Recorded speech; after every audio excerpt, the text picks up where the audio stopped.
ان الحمد للہ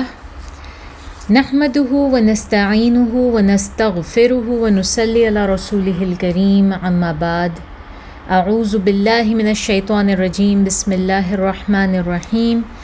رب اشرح لی صدری ویسر لی امری واحلل عقدۃ من لسانی یفقهوا قولی آمین یا رب العالمین۔ السلام علیکم ورحمۃ اللہ وبرکاتہ۔ لائیو سیرہ سیشن پارٹ 84، اور آج ہم بات کریں گے بیسکلی کنٹینیویشن ہے پچھلے پارٹ کا، جس میں کہ ہم نے آلموسٹ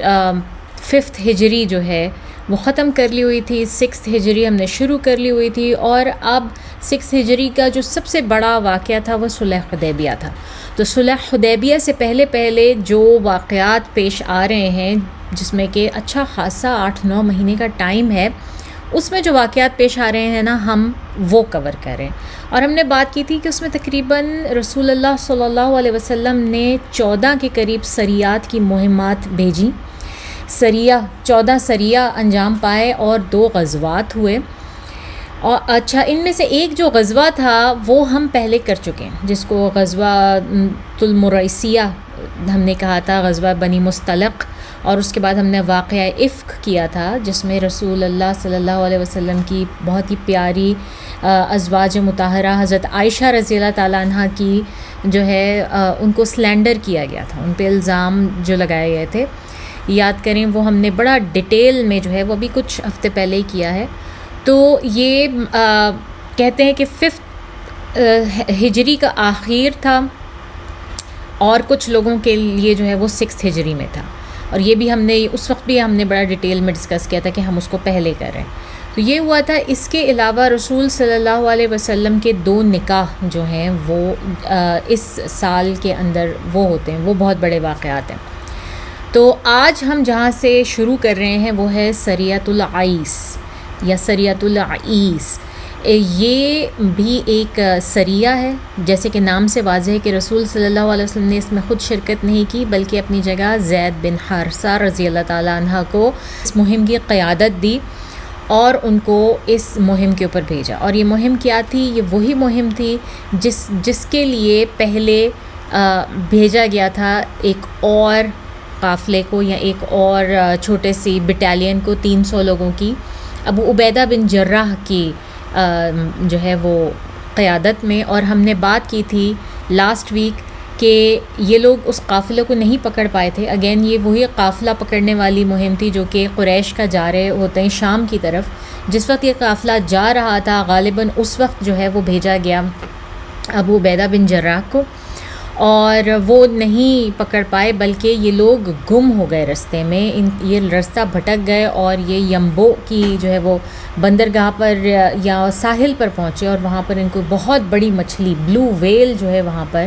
اس کا کاکس ملا، اس کا جو ہے وہ مری ہوئی مچھلی ان کو ساحل سمندر پہ ملی، جس کی وجہ سے ان کی جو اسٹارویشن تھی وہ ختم ہوئی، یہ لوگ اپنی بھوک مٹا سکے، اور اس ویل میں سے، اس مچھلی میں سے کھانا رسول صلی اللہ علیہ وسلم کے لیے بھی لے کر آئے۔ تو یہ والا جو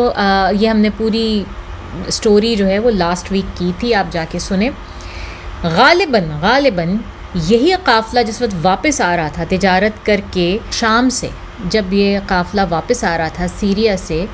اس وقت جو ہے ان کے اوپر دوبارہ رسول صلی اللہ علیہ وسلم نے ان پر حملہ کرنے کے لیے یا ان کو لوٹنے کے لیے زید بن حارثہ کی قیادت میں 170 لوگوں کا جو ہے نا وہ ایک جماعت تشکیل دی اور ان کو بھیجا۔ اور یہ تقریباً جمادی الاولیٰ یا جس کو ہم کہتے ہیں جمادی الاول 6 ہجری کے یہ جب ہو رہا ہے، اور اس کو عیس کی جانب روانہ کیا ہے۔ ٹھیک ہے، اس مہم میں قریش کا بہت مال جو ہے وہ مسلمانوں کے ہاتھ لگا، اور انہوں نے پکڑ لیا اس قافلے کو۔ کسی قسم کا کوئی جانی نقصان نہیں ہوا، لیکن مالی انہوں نے تمام تر قافلہ جو ہے وہ پکڑ لیا۔ اور اس قافلے کی سربراہی جو ہے وہ کر رہے تھے ابو العاص بن ربیعہ۔ ابو العاص بن ربیعہ کون ہے؟ ان کے بارے میں بھی ہم بہت ڈیٹیل میں بات کر چکے ہیں۔ رسول اللہ صلی اللہ علیہ وسلم کے داماد ہیں ابو العاص بن ربیعہ، حضرت زینب رضی اللہ تعالیٰ عنہ، زینب بنت محمد صلی اللہ علیہ وسلم، ان کے سابقہ شوہر کہہ لیں یا ان کے شوہر ہیں، اور لیکن انہوں نے اسلام قبول نہیں کیا، اور ان کے بارے میں ہم نے بڑا ڈیٹیل میں بات کی تھی کہ کس طرح یہ پہلی دفعہ بھی پکڑے گئے تھے قافلے کے ساتھ، اور جو ہے پھر ان کے رینسم میں حضرت زینب اس وقت مکہ میں ہی موجود تھی، اور ان کے رینسم کے لیے انہوں نے حضرت خدیجہ رضی اللہ تعالیٰ عنہ کا ہار بھیجا تھا، اور پھر اس طرح سے بہت ایموشنل ہوئے تھے رسول صلی اللہ علیہ وسلم، اور ان کو چھوڑا گیا تھا ان کے سامان کے ساتھ. تو وہ یہ سب واقعات میں دہراؤں گی نہیں، کیونکہ بہت ڈیٹیل میں ہم کر چکے ہوئے ہیں جس وقت اس کا ٹائم تھا اس وقت. تو آپ پچھلی ویڈیوز میں جا کے ان کو دیکھیں، ریفر کریں. ابھی میں صرف اور صرف آپ کو بتا رہی ہوں تاکہ آپ کی یاد دہانی کے اوپر اگر کوئی گرد مٹی دھول پڑ گئی ہے نا تو وہ تھوڑی سی ہٹا دی جائے، تو صرف اور صرف یاد دہانی کروا رہی ہوں. تو ابو العاص بن ربیعہ رضی اللہ تعالیٰ عنہ وہ ہیں جو کہ حضرت رسول اللہ صلی اللہ علیہ وسلم کے بڑے داماد ہیں. ٹھیک ہے، یہ اس قافلے کی قیادت کر رہے تھے، مگر یہ پورا کا پورا قافلہ اور اس کے لوگ سب کچھ پکڑا گیا مسلمانوں کے ہاتھوں، اور یہ سب کچھ مدینہ میں آیا گیا. اب یہ اسٹوری اس وجہ سے انٹرسٹنگ نہیں ہے کہ قافلہ پکڑا گیا، ظاہر ہے یہ اسٹوری اس وجہ سے انٹرسٹنگ ہے کہ ابو العاص بن ربیعہ بھی ان لوگوں میں دوبارہ مدینہ میں ایز اے پرزنر آئے، تو دوسری دفعہ جو ہے وہ یہ پرزنر کے طور پر آتے ہیں. ابو العاص بن ربیعہ کی پھر میں آپ کی تھوڑی سی گرد ہٹا دوں دماغ کے اوپر سے کہ حالہ رضی اللہ تعالیٰ عنہ، حضرت خدیجہ رضی اللہ تعالیٰ عنہ کی سگی بہن حالہ ان کے بیٹے ہیں. تو یعنی کہ حضرت زینب جو ہیں وہ اپنی خالہ کے یہاں بیاہی گئی تھیں، اور یہ رشتہ حضرت خدیجہ رضی اللہ تعالیٰ عنہ کی ایما پر، ان کی خواہش پر جو ہے وہ ہوا تھا، اور رسول صلی اللہ علیہ وسلم حضرت خدیجہ رضی اللہ تعالیٰ عنہ کی کوئی خواہش ٹالتے نہیں تھے. تو زینب جو ہیں وہ سب سے بڑی بیٹی ہیں رسول اللہ صلی اللہ علیہ وسلم کی، اور ان کی شادی غالباً حضرت خدیجہ کی زندگی میں ہوئی تھی ابو العاص کے ساتھ. اور ان کے بعد جو ہیں وہ رقیہ، ام کلثوم، یہ دونوں وہ تھیں رسول اللہ صلی اللہ علیہ وسلم کی بیٹیاں، صاحبزادیاں، جن کی نسبت طے پائی ہوئی تھی ابو لہب کے بیٹوں کے ساتھ، جو کہ توڑ دی تھی اس نے. اور اس کے بعد ان دونوں کی ایک کے بعد یعنی ون آفٹر دی ادر ان دونوں کی شادی جو ہے وہ ذوالنورین حضرت عثمان بن عفان رضی اللہ تعالیٰ عنہ سے کی گئی. اور اس کے بعد سب سے چھوٹی، سب سے پیاری رسول صلی اللہ علیہ وسلم کی صاحبزادی فاطمہ کا ذکر آتا ہے. اچھا جی، اب زینب جو ہیں، زینب اور ابو العاص ان کی ایک بیٹی بھی تھی جس کا نام تھا امیمہ. اور آپ کو پتہ ہے کہ امیمہ رسول صلی اللہ علیہ وسلم کی بہت پیاری، بہت چہیتی گرینڈ ڈاٹر تھیں. ان کو اکثر گود میں لے کر جو ہے وہ پھرا کرتے تھے. اور ایک مزے کی فیکچول بات یہ ہے کہ امیمہ رضی اللہ تعالیٰ عنہ نے بعد میں حضرت علی سے شادی کی.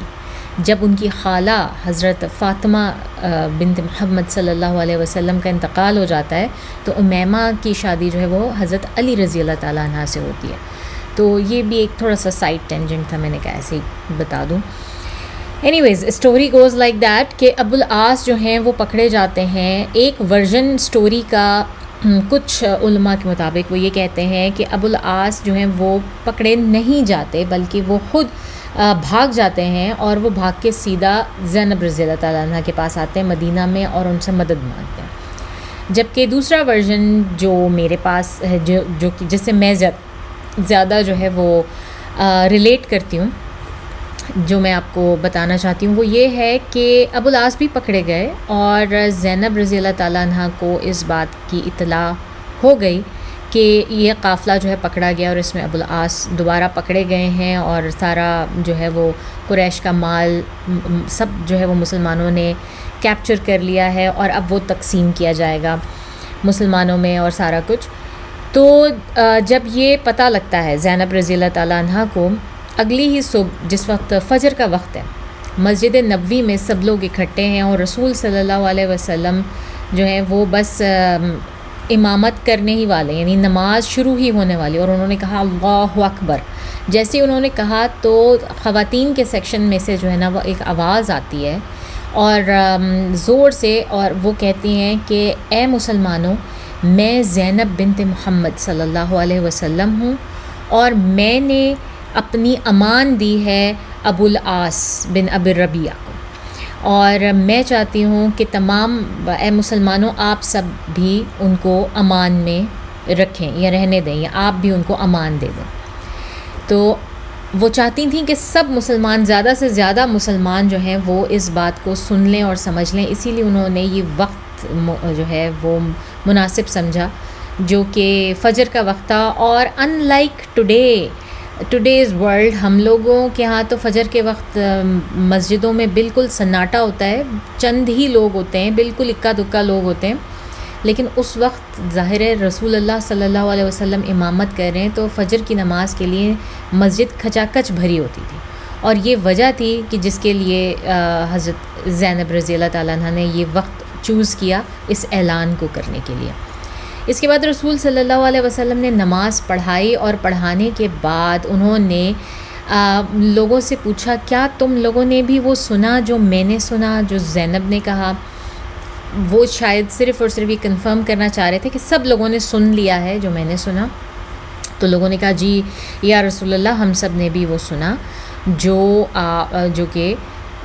زینب رضی اللہ تعالیٰ عنہ نے کہا۔ تو اس کے بعد رسول صلی اللہ علیہ وسلم کی بڑی فیمس اسٹیٹمنٹ ہے جو کہ ہمیں حدیث سے مل جاتی ہے کہ تمام مسلمان جو ہے نا وہ برابر ہیں، اور ان کی دی ہوئی امان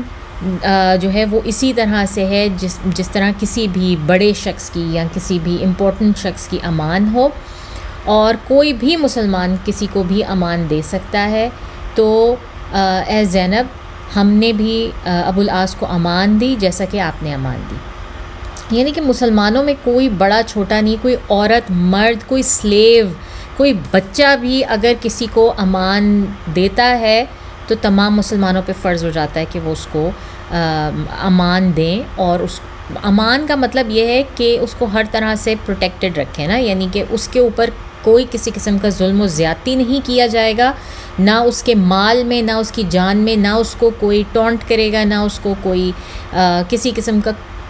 کا کوئی نقصان نہیں پہنچائے گا،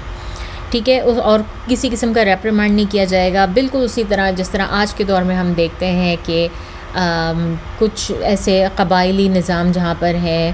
پٹھانوں میں بہت زیادہ ہوتا ہے کہ جی ہمارے گھر میں اگر کوئی مہمان آ گیا ہے تو اب تو وہ کافر بھی ہے، وہ مشرک بھی ہے، اس نے بے شک جو ہے وہ قتل بھی کر کے آیا ہے، تو اب وہ ہماری امان میں آ گیا، اب اس کو کوئی کچھ نہیں کہہ سکتا۔ You have to go through اس بیسکلی ٹو ہرٹ دیم۔ تو مسلمان جو ہیں ان کو حکم دیتے ہیں رسول اللہ صلی اللہ علیہ وسلم اور اللہ تعالیٰ کہ جب مسلمانوں میں سے کوئی ایک شخص کسی ایک کو امان دے دے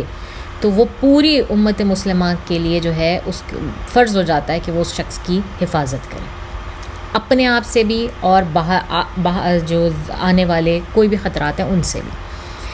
تو اس طرح سے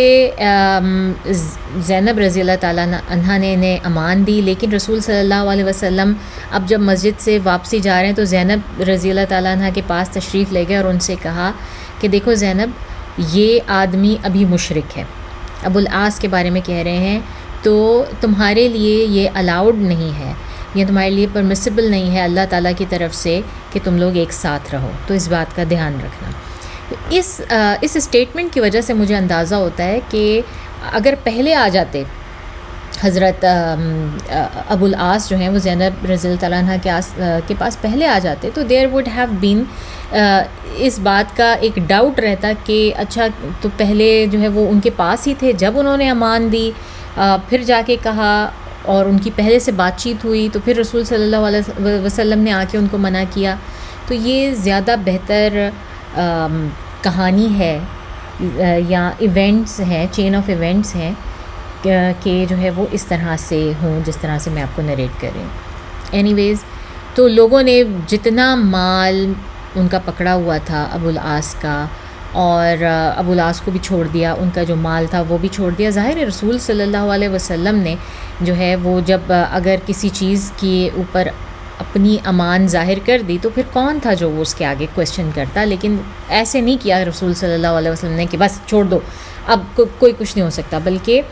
کیا ہوا کہ رسول صلی اللہ علیہ وسلم نے نا تمام لوگوں سے یہ کہا کہ تم لوگ دیکھ رہے ہو کہ کیا ہوا، اور واللہ مجھے اس بات کا بالکل علم نہیں تھا، یعنی کہ رسول صلی اللہ علیہ وسلم نے ان کو بتایا کہ میرے ساتھ زینب رضی اللہ تعالیٰ عنہ نے کوئی کنسلٹ نہیں کیا یا مجھے نہیں پتا کہ وہ یہ کرنے جا رہی تھی، تو مجھے بالکل بھی اس بات کا علم ہرگز نہیں تھا. مجھے بھی آج ابھی پتہ چلا ہے جیسے تم لوگوں کو پتہ چلا ہے. تو اور تم لوگ جانتے ہو کہ ابو العاص کا میری فیملی میں جو ہے وہ کیا اسٹیٹس ہے، کہ وہ زینب رضی اللہ تعالیٰ عنہ کے میرے بڑے داماد ہیں، ان کے ہسبینڈ رہ چکے ہوئے ہیں یا ہیں. تو اگر تم لوگ چاہو، اگر تمہاری یہ خواہش ہو، یہ انصار سے اور مہاجرین سے رسول اللہ صلی اللہ علیہ وسلم کہہ رہے ہیں جو کہ ان کا مال لوٹ کر لائیں، کہ اگر تم لوگوں کی خواہش ہو اور تم لوگ چاہو تو ان کو ان کا مال سمیت جو ہے وہ رہا کر دو، انہیں آزاد کر دو. ورنہ اگر تم چاہو اور انہیں رکھو اپنے پاس یا ان کا مال نہ دینا چاہو تو یہ تمہارا حق ہے پوری طرح سے. یہ وہ حق ہے جو اللہ تعالیٰ نے تمہیں دیا، میں اس کے لیے تمہیں مجبور نہیں کرتا، یہ تمہاری اپنی چوائس ہے. لیکن میرے لیے بیلوڈ یہ ہے، میرے لیے جو ہے وہ زیادہ خوشی کی بات یہ ہے کہ ان کو رہا کر دیا جائے ان کے مال سمیت. اب ظاہر ہے جب لوگوں نے یہ سن لیا تو ایسا کوئی بھی شخص نہیں تھا مدینہ میں ادر دین منافقین کہ جو اس پر جو رسول صلی اللہ علیہ وسلم کا حکم یا ان کی خوشی کے لیے جو ہے وہ کچھ نہ کرنا چاہے. تو ڈیفینیٹلی رسول صلی اللہ علیہ وسلم کے یہ کہتے ہی لوگوں نے ابو العاص رضی اللہ تعالیٰ عنہ کو چھوڑ دیا اور ان کا مال بھی جو ہے وہ بھی ان کو سارا کا سارا دے دیا. اب یہ مال ان کا ہی نہیں تھا صرف، کیونکہ وہ قافلے کے سردار تھے تو ظاہر ہے کہ ان کے پاس لوگوں نے امانت کے طور پہ بہت سا مال بھیجا تھا کہ جو ان کو ٹریڈ کرنا تھا، جس کی تجارت کر کے ان کو جو ہے اس کا منافع لے کر واپس جانا تھا اور ان لوگوں کو لوٹانا تھا. تو یہ مال ان کے پاس امانتاً تھا، تو وہ سارا کا سارا مال ان کو واپس کر دیا گیا. لیکن یہ لوگ جو تھے، جو مہاجرین اور انصار، جب یہ آئے مال واپس دینے کے لیے تو انہوں نے ابو العاص کے سامنے ایک طرح سے شرط رکھی، شرط نہیں بلکہ کہنا چاہیے کہ دعوت دی ان کو نا، اسلام کی دعوت دی، اور ان کو کہا کہ ابو العاص کیا یہ اچھا ٹائم نہیں ہے، اب وہ وقت آ نہیں گیا کہ آپ بھی اسلام قبول کر لیں؟ آپ تو ویسے ہی رسول صلی اللہ علیہ وسلم کے داماد ہیں اور وہ ان کو آپ سے اتنی انسیت ہے، اتنا وہ آپ کو جو ہے وہ پسند کرتے ہیں، پیار کرتے ہیں، تو کیا اب یہ مناسب وقت نہیں ہے کہ اب آپ اسلام قبول کر ہی لیں؟ تو اس پر ابو العاص نے جو ہے نا وہ ان کو واپس جواب دیا کہ کیسی بات کر رہے ہو نا تم لوگوں نے، مجھے کتنی ایول قسم کی سجیشن دی ہے، کتنی بری سجیشن دی ہے کہ میں اپنا جو ہے وہ دین تبدیل کر لوں، میں اپنا ایمان بدل لوں صرف اس لیے کہ تم لوگ مجھے میرا مال واپس کر دو، اور میں مال کی خاطر جو ہے وہ اسلام قبول کروں اور میں اپنا مال بدل لوں. تو اس طرح تو جو ہے وہ لوگوں میں ثابت ہو جائے گا، میرے لوگوں میں بھی ثابت ہو جائے گا، اور باقی سب بھی، تم لوگوں کو بھی ساری زندگی مطلب مجھے ان الفاظوں سے یاد رکھا جائے گا کہ میں اتنا گریڈی تھا، میں اتنا لالچی تھا کہ میں نے سامان کی خاطر اور اس سارے پیسے کی خاطر جو میں کما کے لایا تھا اور میں نے اسلام قبول کر لیا، اور میں نے اپنی جان بچانے کے لیے جو وہ اسلام قبول کر لیا. تو میں کسی بھی طور پر لوگوں کی امانتیں جو ہے نا اس کو اگنور نہیں کر سکتا، اور یہ تم نے جو مجھے سجیشن دی یہ بالکل بھی اچھی سجیشن نہیں ہے. ابو العاص نے ان کو یہ کہا. اینی ویز انہوں نے اس وقت اسلام کو ریفیوز کر دیا، انہوں نے نہیں اسلام قبول کیا، اور ان کو ان کا تمام تر مال و متاع لوٹا دیا گیا، جس کو لے کر ابو العاص جو ہے وہ مکہ کی جانب روانہ ہو جاتے ہیں. اب مکہ جاتے ہیں اور جا کر ایک ایک شخص کو اس کا مال لوٹاتے ہیں، اور لوٹا کر جو ہے وہ پھر اس کے بعد ایک گیدرنگ سی جمع کر کے اور ان سے پوچھتے ہیں کہ بھائی کوئی ایسا شخص تو نہیں رہ گیا کہ جس کا میرے ذمے کوئی کسی قسم کی امانت لوٹانا یا کوئی مال یا پیسہ کچھ ہے. تو سب لوگ کہتے ہیں کہ نہیں، تم نے تو بہترین کام کیا کہ تم تو ہمارا کاروان جو ہے وہ پورا کا پورا بچا کے لے آئے، اور ہمیں ہمارا اتنا اچھا منافع اور سارا کچھ ہمیں اتنی ایمانداری کے ساتھ ہمیں لوٹایا. تو یہ سننے کے بعد جب وہ مطمئن ہو جاتے ہیں کہ انہوں نے اپنا کام مکمل کر لیا، تو وہ کہتے ہیں کہ اب میرے سر کے اوپر کوئی اوبلیگیشن نہیں ہے، اب میرے سر پہ کسی کی کوئی امانت نہیں ہے، اب میں بالکل فری آدمی ہوں، فری مین، ٹھیک ہے نا. اب میں نے کسی کا کچھ لینا نہیں، کچھ دینا نہیں. اب میں اپنے خوشی کے ساتھ جو ہے تم سب کے سامنے اس بات کا اقرار کرتا ہوں کہ میں رسول اللہ صلی اللہ علیہ وسلم پر ایمان لاتا ہوں، میں اسلام لے کر آ گیا ہوں، اور میں ایمان لاتا ہوں اس بات پر کہ اللہ تعالیٰ ایک ہے اور رسول اللہ صلی اللہ علیہ وسلم ان کے نبی اور رسول ہیں۔ اور یہ انہوں نے اعلانیہ جو ہے وہ خانہ کعبہ کے سامنے کھڑے ہو کے لوگوں کے سامنے کہا۔ یہ غالباً دوسرے شخص ہیں جنہوں نے حضرت عمر رضی اللہ تعالیٰ عنہ کے بعد اس طرح کیا کہ اتنے وہ پاورفل، اتنے کریجیس تھے، اور قریش ان کا کچھ بھی نہیں بگاڑ سکتے تھے، بالکل کچھ نہیں بگاڑ سکتے تھے، ان کے بال بھی بیکا نہیں کر سکتے تھے، کیونکہ یہ جو ہیں عبد الشمس، قریش کی جو عبد الشمس شاخ ہے، یعنی کہ بالکل ٹاپ آف دا لائن، جیسے آپ کہہ لیں کہ لینیج ان کا وہ ہے۔ جس طرح سے رسول اللہ صلی اللہ علیہ وسلم جو ہے وہ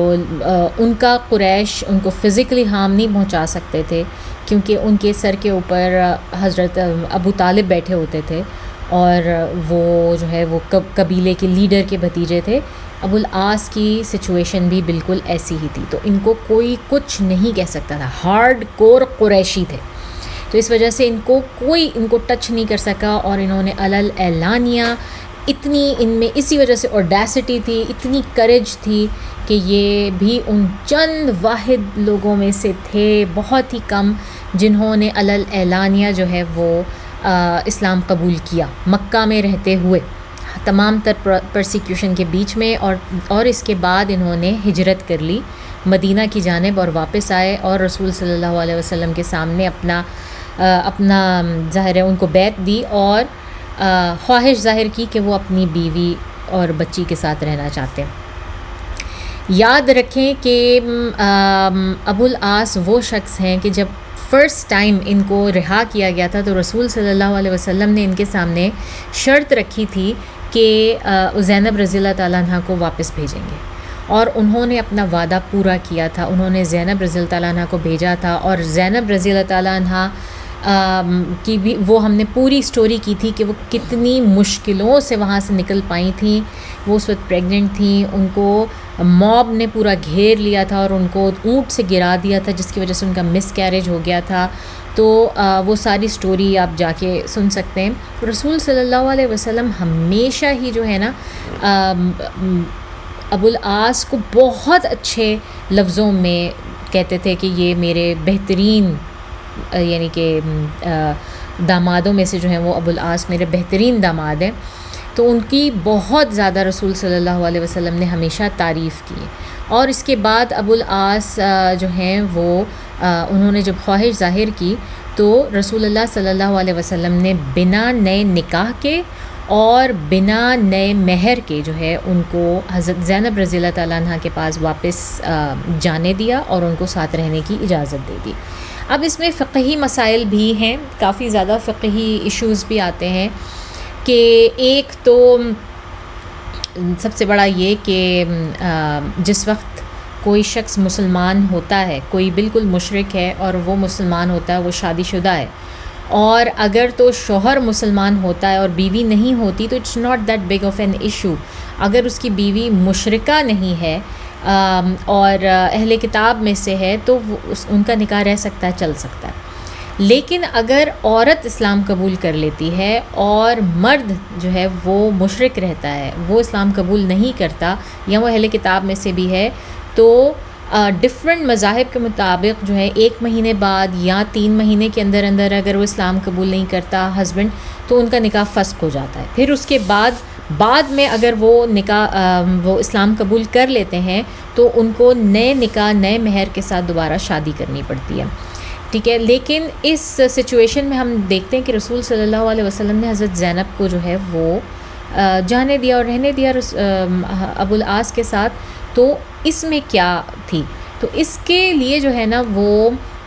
اور یہ ہمیں کس طرح پتہ چلتا ہے؟ یہ حدیث جو ہے وہ ترمذی میں، سنن النسائی اور بخاری، ان سب میں مینشن ہے کہ رسول صلی اللہ علیہ وسلم نے حضرت زینب کو وداؤٹ نیو مہر، وداؤٹ نیو نکاح واپس رہنے کی اجازت دی۔ اور اس کا جو ہے اس کا حل جو ہے نا وہ ایک بتایا جاتا ہے جو کہ فقہی حل ہے، جو کچھ علماء نے دیا ہے، وہ یہ ہے کہ اگر تو بیوی نے اسلام قبول کر لیا پہلے اور شوہر نے اسلام قبول نہیں کیا اور وہ مشرک بھی تھا، اور ان دونوں نے بیچ میں کتنا بھی لمبا عرصہ گزرا ہے، اس قصے میں ہم دیکھتے ہیں آلموسٹ 3 سال کا وقت ہے. تو اس عرصے کے دوران اگر بیوی بھی دوسری جگہ شادی نہیں کرتی اور وہ شوہر بھی کہیں اور شادی نہیں کرتا، اور وہ دونوں جو ہے وہ سٹل یعنی کہ ان کا دل تو سٹل ایک ہی ہے کہ وہ رہنا ایک دوسرے کے ساتھ ہی چاہتے ہیں، لیکن مذہبی مسئلہ آتا ہے ان کے بیچ میں، وہ نہیں کرتے اور وہ دوبارہ آتا ہے، تو اس سچویشن میں جو ہے ان کو نئے نکاح یا نئے مہر کی ضرورت نہیں ہے، پھر وہ جو ہے وہ رہ سکتے ہیں. اور اگر آپ کسی ایسے مسلک کو بلانگ کرتے ہیں جہاں پر پھر بھی ضروری ہے کہ نیا نکاح کیا جائے، نیا مہر رکھا جائے، ایون دین اٹس اوکے. لیکن اس واقعے سے جو ہے وہ علماء یہ فقہی ایشو پوائنٹ نکالتے ہیں کہ کیونکہ ابو العاص نے بھی اس کے بعد کوئی دوسری شادی نہیں کی، جبکہ ابو سفیان سے لے کر سارے بڑے بڑے جو لیڈران تھے قبیلے کے، ان سب نے ابو العاص کو بڑی برائب دی، ان کو کہا کہ نہیں تم اس خاندان میں شادی کرو، تمہاری اتنی بڑی اس سے شادی کرا دیتے ہیں. لیکن ابو العاص اس سارے ٹائم پہ ہی ریمینڈ فیتھفل ود دا زینب رضی اللہ تعالیٰ عنہ، اور ان کو کہا کہ نہیں، میرے لیے جو ہے میری جو بیوی تھی وہ زینب ہی تھیں اور میری بچی بھی ہے ان کے ساتھ، تو میں ہرگز جو ہے وہ کسی اور عورت سے شادی نہیں کرنا چاہتا. تو ان کا دل کمپلیٹلی ان کے ساتھ ہی تھا، اور ادھر زینب رضی اللہ تعالیٰ عنہ کا بھی تھا، کیونکہ دیکھا جائے تو ان کا نکاح ختم ہو گیا ونس دے ور سیپریٹڈ، اور ایک دین میں ہے دوسرا دوسرے دین میں، تو ان کا نکاح ختم ہو گیا اور وہ چاہیں تو وہ دوسری شادیاں کر سکتے ہیں کسی کے ساتھ بھی، مگر ان دونوں نے نہیں کی شادیاں ان دا مین وائل. اور جب وہ آپس میں اکٹھے ہوئے تھے they wanted to live together, تو اس لیے ان کو رسول صلی اللہ علیہ وسلم نے بغیر نکاح اور بغیر نئے مہر کے ساتھ رہنے کی اجازت دے دی. آئی ایم ناٹ اے فقیہ، ڈونٹ ٹیک مائی ورڈز. اس معاملے میں فقہا اور عالم جو ہیں وہ زیادہ بہتر مشورہ دینے والے یا انفارمیشن دینے والے ہیں. I am just telling you کہ یہ سیرہ کا وہ پوائنٹ ہے جہاں سے یہ فقہی مسئلہ جو ہے وہ نکلتا ہے، یا ہمیں اس چیز کی لرننگ اس جگہ سے مل رہی ہے. ٹھیک ہے، تو جناب یہ ہوتا ہے. اگین اس کی ہمیں ڈیٹس کا بالکل ہر دفعہ کی طرح بار بار میں اس چیز کو ریپیٹ کرتی ہوں کہ ڈیٹس ہمیں کسی بھی چیز کی کنفرم نہیں ہے. ٹھیک ہے، تو یہ واقعہ بھی کہتے ہیں 5ویں ہجری کے اینڈ میں ہوا، کچھ کہتے ہیں نہیں 6 ہجری میں ہوا. تو اینی ویز، لیکن اس میں ایک اور بھی ایشو آتا ہے جو کہ لیٹر آن، کہ کچھ لوگ کہتے ہیں کہ زینب رضی اللہ تعالیٰ عنہ 8ویں ہجری میں ان کا انتقال ہو گیا تھا. تو اگر 8ویں ہجری میں ان کا انتقال ہو گیا تھا تو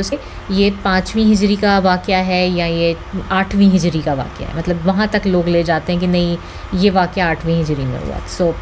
لیکن اٹس ناٹ پاسبل کیونکہ ان کا انتقال ہو جاتا ہے. تو اگر 8ویں ہجری کا یہ واقعہ ہے تو زینب رضی اللہ تعالیٰ عنہ کا تو انتقال ہو چکا، تو پھر ان کا ساتھ میں رہنے کا بنتا ہی نہیں ہے کچھ، رائٹ. اگلا ٹاپک ہم یہ دیکھتے ہیں کہ رسول صلی اللہ علیہ وسلم کی تو جو سریات ہیں ان پہ ہم تھوڑا سا پاز لگاتے ہیں یہاں پر. اب ہم دیکھتے ہیں کہ رسول صلی اللہ علیہ وسلم کی پرسنل لائف میں کیا ہو رہا ہے. پرسنل لائف میں رسول صلی اللہ علیہ وسلم کے 2 نکاح آتے ہیں. ایک ہے ام حبیبہ رملہ بنت ابو سفیان کے ساتھ، اور دوسرا ہے زینب بنت جحش کے ساتھ. تو ہم بات کرتے ہیں ام حبیبہ کے ساتھ رسول صلی اللہ علیہ وسلم کا نکاح. اور ام حبیبہ کہاں ہیں؟ ام حبیبہ اس وقت حبشہ میں موجود ہیں، نجاشی کے انڈر. یاد کریں جو پہلا مسلمانوں کا گروپ جس نے ہجرت کی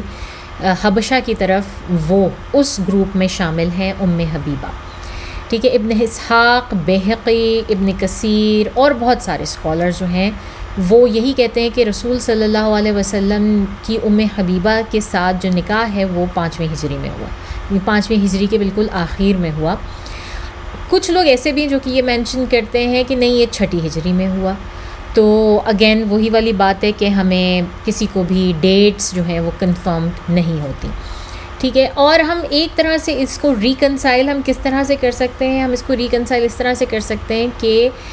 پاسبل ہے کہ 5ویں ہجری میں نکاح ان کا ہوا ہو، کیونکہ نکاح ام حبیبہ کا حبشہ میں ہوا تھا اور 6 ہجری کے آخر میں حبیبہ جو ہیں وہ مدینہ آ گئی تھیں رسول صلی اللہ علیہ وسلم کے پاس. تو ہم اس کو اس طرح سے ریکنسائل کر سکتے ہیں. ٹھیک ہے. تو حبیبہ کا جو اصل نام ہے ان کی برتھ پر رکھا گیا وہ تھا رملہ بنت ابو سفیان کی بیٹی ہیں. ابو سفیان کون ہے؟ جو اس وقت سب سے بڑا نیمیسس اسلام کا، رسول صلی اللہ علیہ وسلم کا، اور ان کو اتنی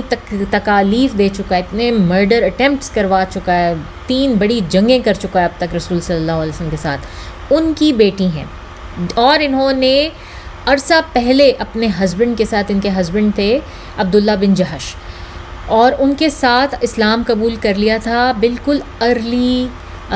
جو ہے وہ سٹیجز میں اسلام کی، بالکل شروع میں. اب دیکھیں باپ اور بیٹی میں کتنا فرق ہے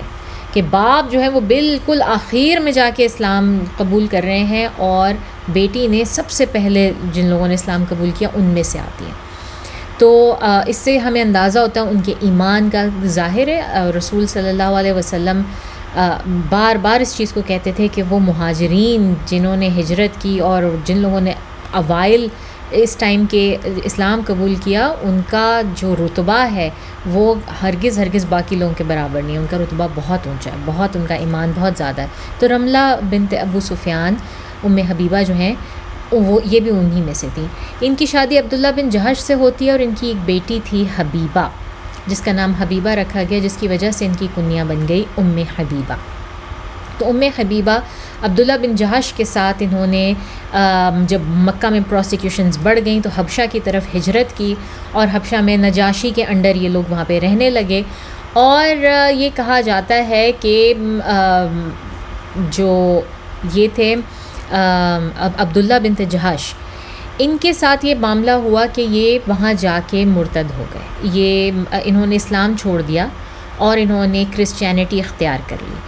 کچھ لوگ یہ کہتے ہیں، اور کچھ لوگ یہ کہتے ہیں کہ یہ بہت زیادہ ڈرنکنگ میں پڑ گئے،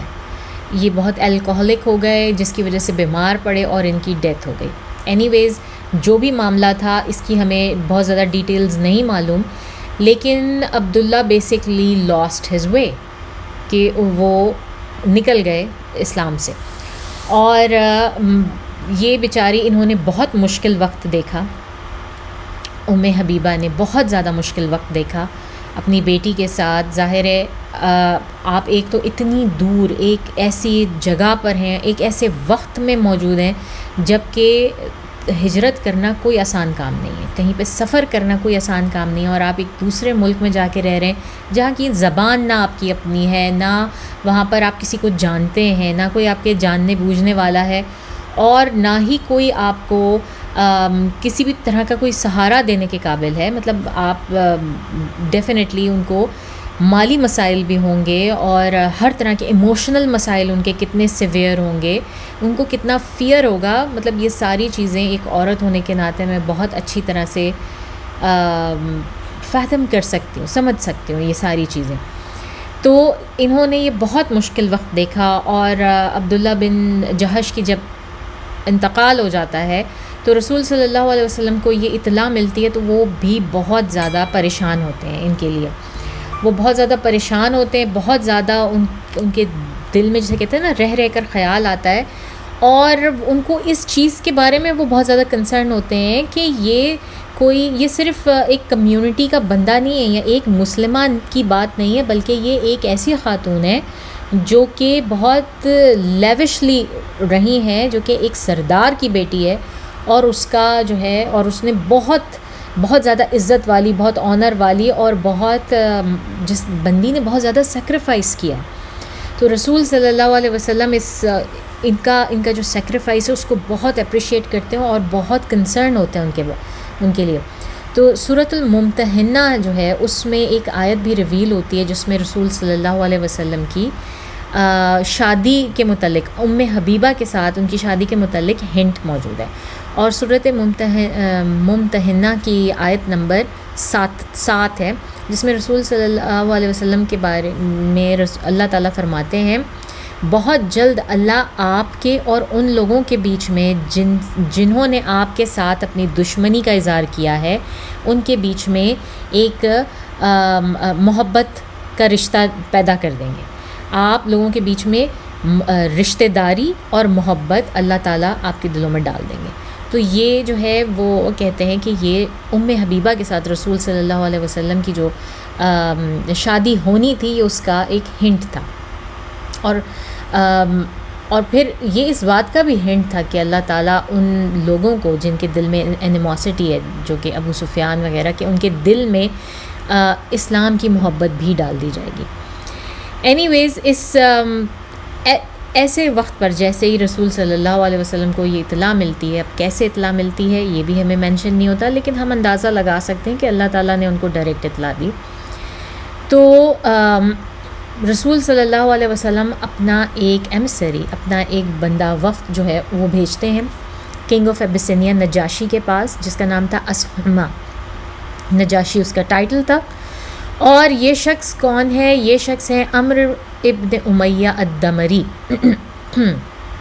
عمر ابن امیہ الدمری ایک صحابی ہیں جن کو رسول صلی اللہ علیہ وسلم نجاشی کے پاس بھیجتے ہیں اور اپنا پروپوزل دے کے بھیجتے ہیں کہ جو ہے میں حبیبہ سے، یعنی کہ میرے لوگوں میں سے یہ خاتون آپ کے پاس وہاں موجود ہیں، ان کا نام ہے حبیبہ، ان کے ہسبینڈ کی ڈیتھ ہو گئی ہے اس طرح، اور یہ بہت مشکل میں ہے اور میں ان سے نکاح کرنا چاہتا ہوں. تو میں یہ چاہتا ہوں کہ میرے بہاف پر آپ ان کو میرا پروپوزل بھیجیں. نجاشی کو رسول اللہ صلی اللہ علیہ وسلم یہ خط بھیجتے ہیں عمر ابن امیہ الدمری کے تھرو. حبیبہ ہمیں خود نریٹ کرتی ہیں کہ وہاں پر کیا ہوتا ہے. وہ کہتی ہیں کہ مجھے تو بالکل کوئی آئیڈیا ہی نہیں تھا کہ یہ سب کچھ کیا ہو رہا ہے، یا رسول صلی اللہ علیہ وسلم نے میرے لیے پروپوزل بھیجا ہے اور نجاشی کو، وہاں کے کنگ کو. اور مجھے اس وقت پتہ چلا جب کہ نجاشی نے اپنی ایک ینگ جو ورکر تھی، یہ غلام تھی جس کا نام تھا ابرہا، اس کو بھیجا میرے پاس، اور وہ ان کے لیے جو ہے وہ کپڑے وغیرہ بنایا کرتی تھی، یعنی کہ رویل درزن تھی. تو اس کو بھیجا میرے پاس، اور اس نے مجھے پرمیشن لے کر جب وہ میرے پاس آئی، اور اس نے مجھے جو ہے وہ پورا خط رسول صلی اللہ علیہ وسلم نے جو بھیجا تھا اور نجاشی کا جو میسج تھا وہ مجھے پڑھ کے سنایا. اور جو ہے خط میں لکھا تھا کہ میں اللہ کا رسول صلی اللہ علیہ وسلم چاہتا ہوں کہ آپ مجھے ریپرزینٹ کریں. نجاشی کو لکھا ہوا تھا. اور جو ہے اس کے بعد ابرہا نے پوچھا کہ کیا آپ یہ پروپوزل ایکسیپٹ کرتی ہیں، حبیبہ سے پوچھا. تو حبیبہ جو ہیں وہ کہتی ہیں کہ میں شروع میں کنفیوز بھی ہوئی، لیکن میں ظاہر ہے بہت زیادہ میں خوش ہو گئی. میں ایکسپیکٹ نہیں کر رہی تھی کہ اللہ تعالیٰ میرے لیے اتنا اچھا وے آؤٹ نکالیں گے کہ رسول صلی اللہ علیہ وسلم خود مجھے پروپوز کریں گے. تو وہ اتنا خوش ہوئیں کہ انہوں نے جو بھی اس وقت زیور یا کچھ پہنا ہوا تھا نا، وہ سب اتار کے ابرہا کو، جو نجاشی کی ملازمہ تھی، اس کو دے دیا، اور ظاہر انہوں نے رضامندی ظاہر کر دی. اس کے بعد جو ہے کیا ہوا کہ حبیبہ نے بھیجا اپنے لوگوں میں سے، جو ہے ظاہر ہے اب ان کو اپنی طرف سے بھی کوئی ریپرزینٹ کرنے والا بھیجنا تھا. تو جو ہے انہوں نے اپنی طرف سے ڈھونڈا، جو ان کے ساتھ لوگ آئے ہوئے تھے ان میں خالد ابن سعید بن العاص، یہ جو تھے، یہ ان کا رشتہ حبیبہ سے بہت کلوز تھا، یعنی کہ ان کے فیملی ممبرانز میں سے تھے. تو انہوں نے ان کو پیغام بھیجا اور ان سے کہا کہ آپ میرے بہاف پر چل کے مجھے ریپرزینٹ کریں. بیسکلی رسول صلی اللہ علیہ وسلم کو تو نجاشی ریپرزینٹ کر رہے ہیں، تو آپ مجھے ریپرزینٹ کریں. ٹھیک ہے. تو اس طرح سے یہ لوگ گئے، دربار میں گئے، اور وہاں پر جعفر بن ابی طالب جو ہیں وہ بھی موجود تھے، جو کہ رسول اللہ صلی اللہ علیہ وسلم نے ان سب کا، یہ جو چھوٹا سا ٹولہ تھا مسلمانوں کا جو حبشہ گیا تھا، ان کے سردار کے طور پہ جعفر بن ابی طالب کو بنایا تھا نا. تو وہاں وہ موجود تھے. جعفر بن ابی طالب ہی تھے جنہوں نے نکاح پڑھایا. رسول اللہ صلی اللہ علیہ وسلم کی طرف سے اس نکاح میں جو ہیں وہ عمر بن امیہ وہ شریک ہوتے ہیں، اور حبیبہ کی طرف سے خالد ابن سعید. یہ بھی ایک نکاح کا طریقہ ہے. میرا خیال ہے کہ عام طور پہ آپ مسلمانوں کو معلوم ہوگا، جو بھی سننے والے ہیں، کہ نکاح اس طرح سے بھی ہوتا ہے کہ اگر پریزنٹ نہیں ہیں دولہا اور دلہن، تو ان کے بہاف پر ان کے وکیل آتے ہیں اور وہ ان کے ساتھ جو ہے نا واؤز کیے جاتے ہیں، وہ ان کی پوری اجازت کے ساتھ آتے ہیں، اور یہ بھی نکاح کا ایک طریقہ ہے، اگر آپ کو نہیں معلوم، ورنہ میں ایکسپیکٹ کرتی ہوں کہ پتہ ہوگا زیادہ تر لوگوں کو۔ تو جناب جعفر بن ابی طالب نے جو ہے یہ نکاح سیریمنی کنڈکٹ کی، اور انہوں نے رسول اللہ صلی اللہ علیہ وسلم کی پہلے مدح سرائی کی، پہلے اللہ تعالیٰ کی خوبیاں اور ایٹریبیوٹس بیان کیے، ان کا ذکر اذکار کیا، اور کہا کہ میں جو ہے وہ اللہ تعالیٰ کے ذکر سے جو ہے وہ اس سیریمنی کو سٹارٹ کرتا ہوں، جو کہ تمام دنیا کا بادشاہ ہے، مالک ہے، گارنٹر ہے، رحمان ہے، رحیم ہے، جو ہمیں سیفٹی کرتا ہے، ہمارا پروٹیکٹر ہے، ہر طرح سے ڈومیننٹ اور پاورفل ہے۔ تو میں اس کے نام سے یہ شروع کرتا ہوں، اور میں اس بات کی گواہی دیتا ہوں کہ کوئی اور اللہ کے علاوہ عبادت کے لائق نہیں، اور محمد صلی اللہ علیہ وسلم ان کے رسول اور پیغمبر ہیں، اور صلی اللہ علیہ وسلم وہ ہیں جن کی بشارت ہمیں عیسیٰ علیہ السلام نے دی تھی۔ اور اس کے علاوہ کہ رسول اللہ صلی اللہ علیہ وسلم نے ریکویسٹ بھیجی گئی ہے کہ ان کا نکاح ان کے بہاف پر جو ہے وہ کر دیا جائے رملہ بنت ابو سفیان کے ساتھ 400 دینار مہر کے طور پہ، جو کہ انہوں نے خود بھجوائے عمر بن امیہ کے طور پہ، جو کہ 400 دینار ان کو پیش کیے جائیں گے ام حبیبہ کو۔ تو خالد بن سعید جو ہیں وہ اس کے بعد وہ آتے ہیں ام حبیبہ کی جانب سے، اور وہ ان کو ریپرزینٹ کرتے ہیں، اور وہ کہتے ہیں کہ میں اللہ تعالیٰ کی مدح سرائی کرتا ہوں،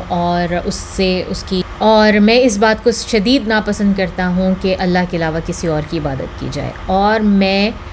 جواب دیتا ہوں اور رسپونڈ کرتا ہوں رسول اللہ صلی اللہ علیہ وسلم کی اس ریکویسٹ کا جو انہوں نے بھیجی عمر بن الدمری کے حوالے سے، اور انہوں نے بھیجی کہ وہ کیا کہتے ہیں وہ نکاح کرنا چاہتے ہیں ام حبیبہ سے، تو میں اس چیز کی پرمیشن دیتا ہوں، اور ام حبیبہ کا نکاح رسول اللہ صلی اللہ علیہ وسلم سے قبول کرتا ہوں جو ہے وہ اس موقع پر۔ تو اس طرح سے ان کا نکاح جو ہے وہ قبول پایا۔ اور اس کے بعد کچھ لوگ کہتے ہیں کہ رسول صلی اللہ علیہ وسلم نے یہ 400 دینار بھیجے تھے مہر کے طور پر ام حبیبہ کو، اور یہ ان کی تمام تر وائفز میں دیا جانے والا سب سے بڑا مہر تھا جو کہ ام حبیبہ کو دیا گیا۔ اور کچھ لوگ کہتے ہیں کہ یہ رقم اور اس کے علاوہ کئی تحفے تحائف جو ہیں وہ نجاشی نے رسول صلی اللہ علیہ وسلم کے بہاف پر ام حبیبہ کو دیے، اور اس نکاح کے بعد جو ہے وہ نجاشی نے کہا کہ مجھے معلوم ہے کہ یہ انبیاء کرام کی سنت ہوتی ہے کہ جب ان کے ہاں شادی کی جاتی ہے تو اس کے بعد لوگوں کو کھانا کھلایا جاتا ہے، یعنی کہ ولیمے کی دعوت کی جاتی ہے۔ تو نجاشی نے ولیمے کی وہ دعوت دی، سب لوگوں کو کھانا کھلایا،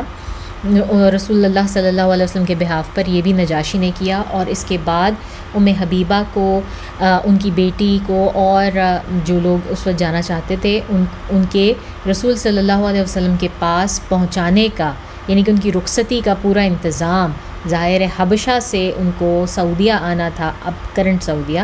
حجاز ان کو آنا تھا اور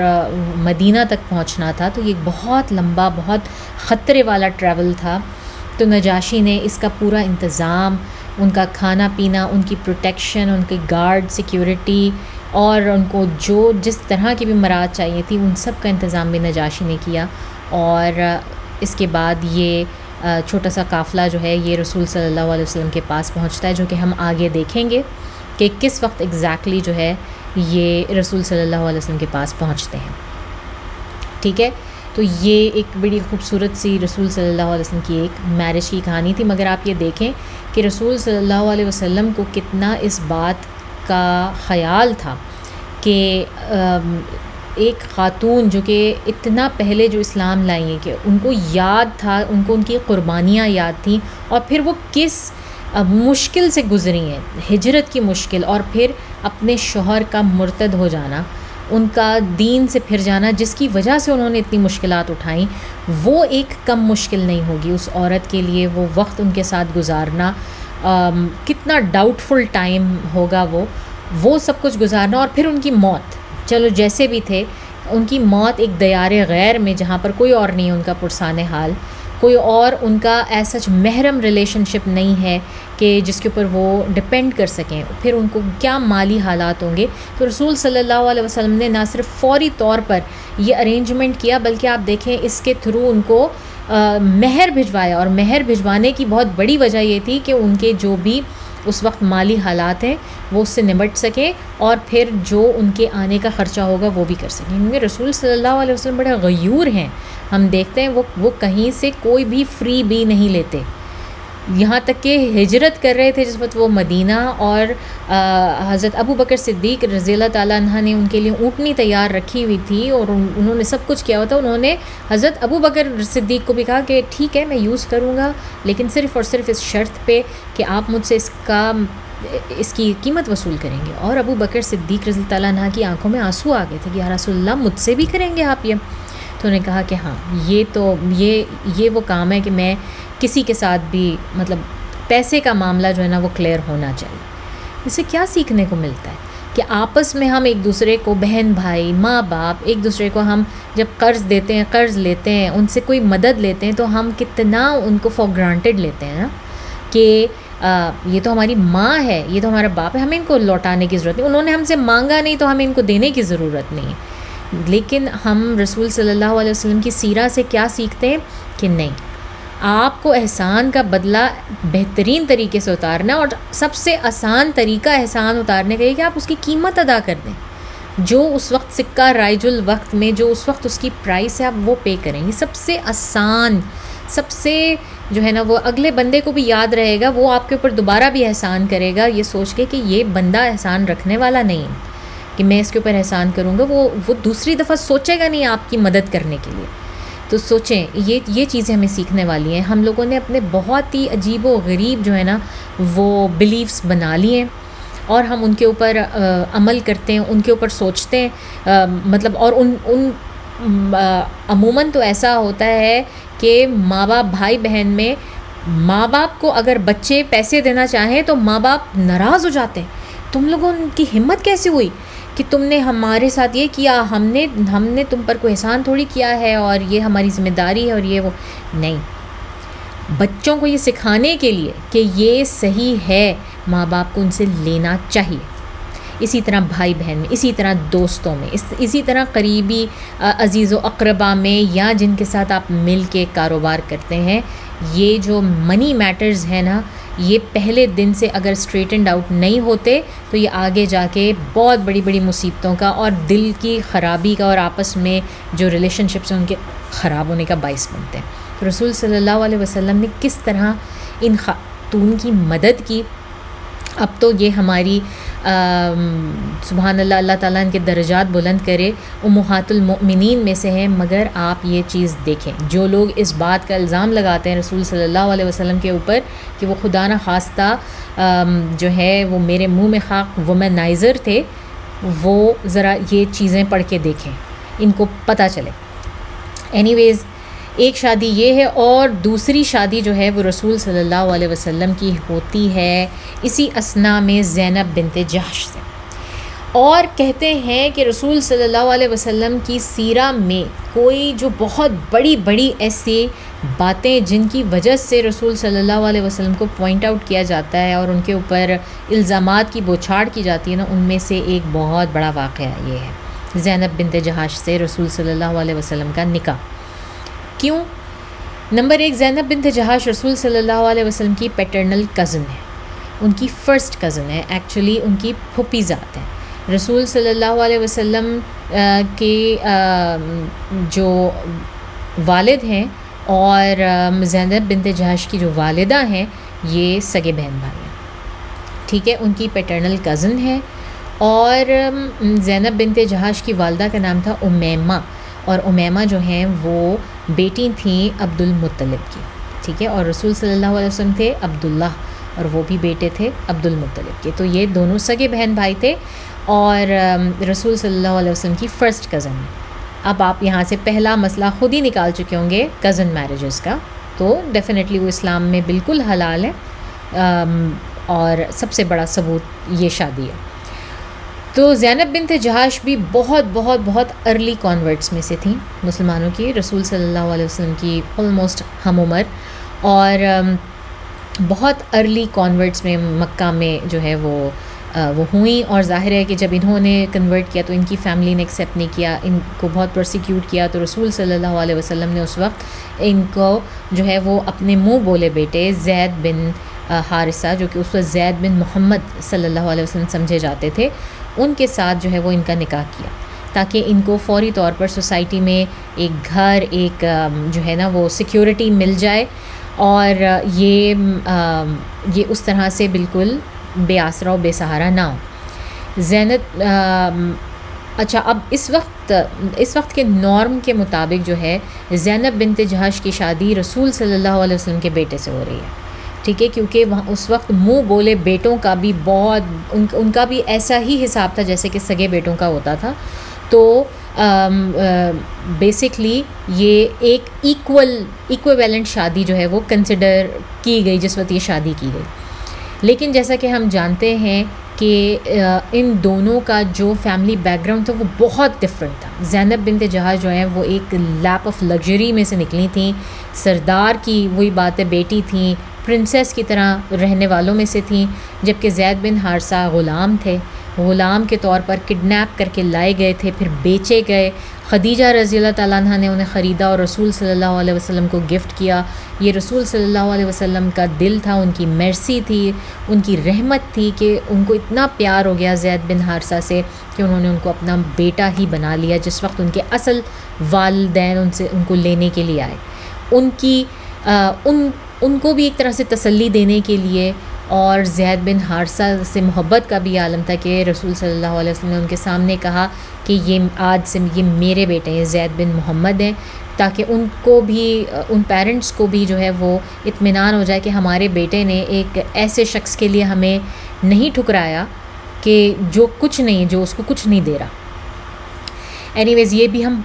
ڈیٹیل میں یہ اسٹوری کر چکے ہیں زید بن حارثہ کی، شروع میں ہی آپ ضرور جا کے سن سکتے ہیں، ٹھیک ہے. تو زید رضی اللہ تعالیٰ عنہ، لیکن وہی بات ہے نا کہ انسان جس ماحول سے نکلا ہوتا ہے اور جو چائلڈ ہوڈ ٹراما سے گزرا ہوتا ہے نا، وہ اس کی لائف پر اتنے زیادہ اثر انداز ہوتے ہیں کہ وہ ان سے باہر نہیں نکل سکتا کچھ بھی کرے. تو یہاں پر بھی معاملہ کچھ ایسا ہی تھا کہ although زید بن حارثہ کو زید بن محمد کہا جاتا تھا for the longest time there were people، ان کو پتہ تک نہیں تھا کہ زید بن حارثہ جو ہیں وہ زید بن حارثہ ہیں، کیونکہ سب لوگ ان کو صرف زید بن محمد کے نام سے جانتے تھے. تو یہ زید بن حارثہ بھی ان لوگوں میں سے تھے جنہوں نے پہلے، مطلب غلاموں میں کہا جاتا تھا کہ سب سے پہلے انہوں نے اسلام قبول کیا.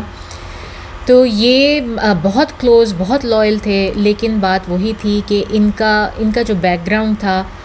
وہ اور زینب رضی اللہ تعالیٰ عنہ کا بیک گراؤنڈ بہت ڈفرینٹ تھا. تو یہ ان لوگوں کی پرسنالٹی کسی بھی طرح سے میچ نہیں کر پا رہی تھی. ان کی پرسنالٹی جو ہے نا وہ آپس میں بہت کلیش کرتی تھی اور ان کے آپس میں جھگڑے ہوتے تھے. کبھی زینب رضی اللہ تعالیٰ عنہ بھی لے کر جاتی تھیں اپنی کمپلین رسول اللہ صلی اللہ علیہ وسلم کے پاس، اور زید بھی لے کر جاتے تھے، اور رسول اللہ صلی اللہ علیہ وسلم دونوں کو ہی سیپریٹلی جو ہے نا وہ یہ سمجھایا کرتے تھے کہ دیکھو آپ ایک دوسرے کا دین دیکھو، آپ لوگ ایک دین کی وجہ سے ایک دوسرے کے قریب آئے ہو، لائے گئے ہو،